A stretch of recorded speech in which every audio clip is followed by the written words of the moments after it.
एक बार की बात है, एक छोटे से गांव में बिल्लू नाम का एक नटखट लड़का रहता था। उसे पतंग उड़ाने का बहुत शौक था, लेकिन उसकी पतंगें हमेशा पेड़ों में उलझ जाती या कट जाती। उसकी मम्मी कहती, आए बिल्लू, पढ़ाई भी कर लिया कर। लेकिन बिल्लू को बस पतंगों की ही चिंता रहती थी। एक दिन जब वह बाजार में पतंग खरीदने गया, तो एक बूढ़े दादाजी ने उसे एक चमकती हुई रंग बिरंगी पतंग दी और बोले, बेटा, ये कोई आम पतंग नहीं है, ये जादुई पतंग है। बिल्लू ने हंसते हुए कहा, दादाजी, आप मजाक कर रहे हैं। पतंग भी कभी जादुई होती है।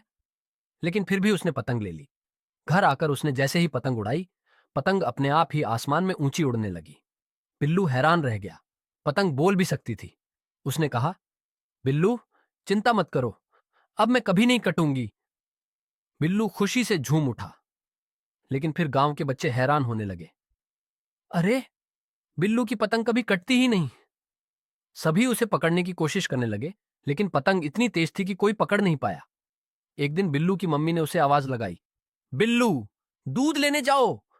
लेकिन बिल्लू पतंग उड़ाने में मस्त था। तभी पतंग खुद नीचे आई और बोली, अगर तुम मेरी सुनोगे तो मैं भी तुम्हारी मदद करूंगी। बिल्लू ने सोचा, कैसे? पतंग हवा में उड़कर दुकान से दूध का पैकेट लेकर आई और बिल्लू के हाथ में दे दिया। अब बिल्लू के सारे काम आसान हो गए। वह पतंग से ही किताबें, दूध और चॉकलेट मंगवाने लगा। एक दिन मम्मी ने देखा कि बिल्लू बिना हिले डुले सारे काम कर रहा है।